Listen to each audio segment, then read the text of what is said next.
Hello student, good morning. Welcome online classes. आज online कक्षाओं में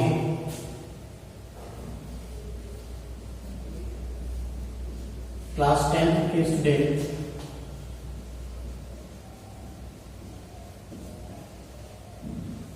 सामाजिक विज्ञान में सिविक्स यानी नागरिक शास्त्र पढ़ेंगे।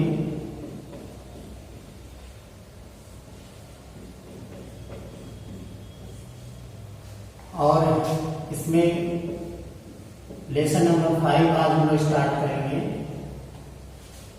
लेसन का नाम है जनसंघर्ष और आंदोलन।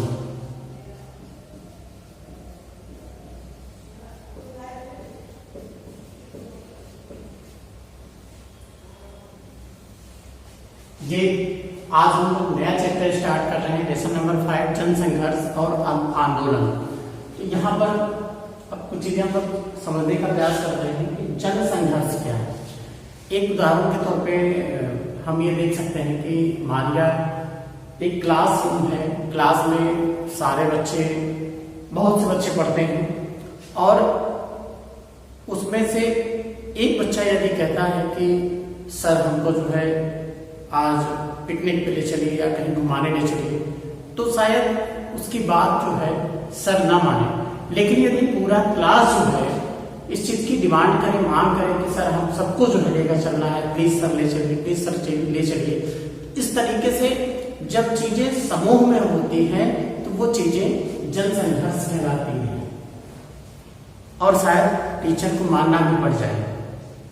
तो ये जो है, ये चीजें जो है वो जनसंघर्ष कहलाती है। अब हम यदि जनसंघर्ष की बात कर लें तो लोकतंत्र में जो शक्ति होती है वो सरकार के अंगों में विभाजित होती है, सामाजिक समूहों में विभक्त होती है, सत्ता में रहने वाले लोग विभिन्न प्रकार के दबावों और प्रभावों का सामना करते हैं। तो हम लोग देखते हैं कि जो जनसंघर्ष है, जैसे लोकतांत्रिक देशों में अक्सर ऐसा होता है कि जब सरकार जनता के हिसाब से काम नहीं करती है या जनता की समस्याओं का समाधान या निराकरण नहीं करती है तो लोग जो है जनसंघर्ष करने लगते हैं, उसके विरुद्ध आंदोलन करने लगते हैं। तो ये सारी चीजें जो है जनसंघर्ष और आंदोलन में यानी लोकतांत्रिक देशों में ये सारी चीजें देखने को मिलती है। अब हम लोग बात करते हैं यहाँ पर और कुछ ऐसे दो देशों के उदाहरण लेते हैं जहां पर इस तरीके का जनसंघर्ष हुआ, आंदोलन हुआ और अंततः सरकार को झुकना पड़ा। तो हम लोग यहाँ पर सबसे पहले जो है दो देशों के उदाहरण में सबसे पहला जो है वो नेपाल का उदाहरण लेते हैं। नेपाल का उदाहरण लेते हैं। नेपाल में लोकतंत्र की स्थापना, यहाँ पर हम लोग उदाहरण लेते हैं नेपाल का। नेपाल में जैसा कि आप देख सकते हैं बोर्ड में किस तरीके से जनसंघर्ष। नेपाल में लोकतंत्र में जनता की शक्ति सर्वोपरि होती है, ये सिद्ध हो गया वहां के आंदोलन में।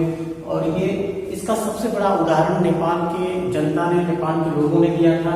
हम लोग यहाँ पर देखेंगे कि 1990 के दशक में लोकतंत्र अस्तित्व में आया और वहां पर जो शासक बने थे वीरेंद्र विक्रम, उन्होंने जो है राजा जो है राज्य का औपचारिक प्रधान होता है ऐसी व्यवस्था की।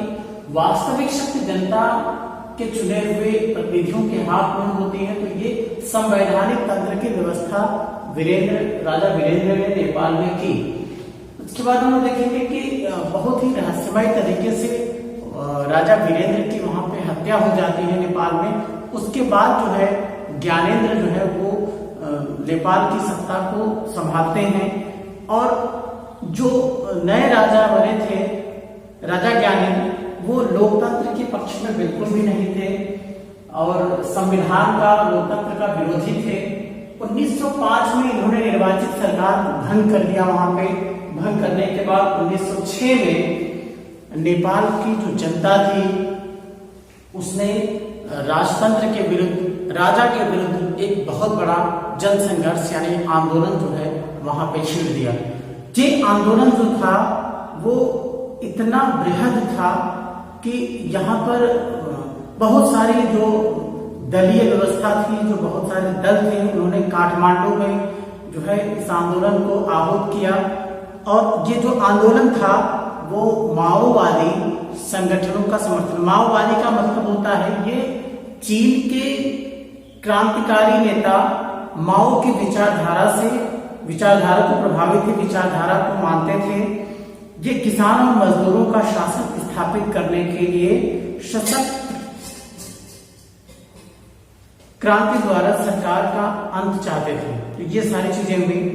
अब जब क्रांति शुरू हो गई थी, आंदोलन नेपाल में शुरू हो गया था, तो वहां पर बहुत ही तीव्र गति से आंदोलन बढ़ा, लोगों को लाठियां खानी पड़ी, शहर में कर्फ्यू लगाए गए, प्रदर्शनकारियों की संख्या निरंतर बढ़ती चली गई।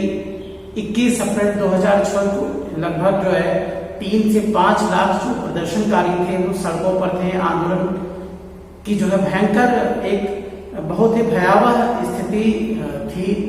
इस आंदोलन की लोग निरंतर इस आंदोलन में अपना सहयोग देते चले जा रहे थे। तो अंततः 24 अप्रैल 2006 को वहां के लोगों ने, आंदोलनकारियों ने अल्टीमेटम जो है दिया राजा ज्ञानेंद्र को, और भयभीत राजा जो था वो आंदोलनकारियों की सभी मांग को मानने के लिए अंततः वो बाध्य हो गया। बदले हुई परिस्थितियों में गिरिजा प्रसाद कोइराला अंतरिम सरकार में प्रधानमंत्री बने। राजा की अधिकतर शक्ति वापस ले ली गई। नेपाल में सन 2008 में राजतंत्र समाप्त हो गया और वह लोकतांत्रिक गणराज्य बन गया। और 2015 में नेपाल में एक नए संविधान को अपनाया गया। नेपाल के लोगों द्वारा किया गया संघर्ष संपूर्ण विश्व के लोकतंत्र समर्थकों के लिए एक प्रेरणा थी।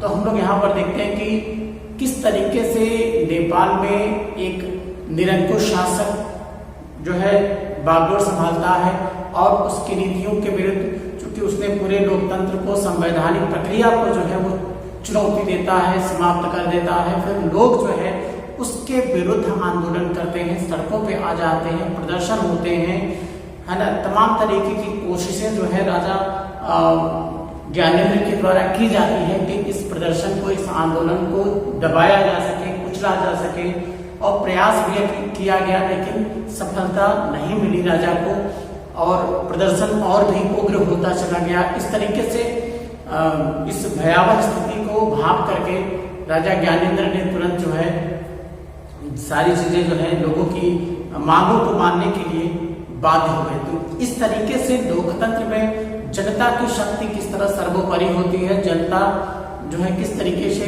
शासक को उखाड़ फेंकती है, ये सारी चीजें जो है हम लोगों ने नेपाल के इस घटना में जो प्रदर्शन हुआ, जो आंदोलन हुआ, उससे हमें शिक्षा मिलती है, सीख मिलती है, और किस तरीके से जो है वहाँ पर सरकारें जो है वो संवैधानिक ढंग से स्थापित होती हैं, संविधान की स्थापना होती है।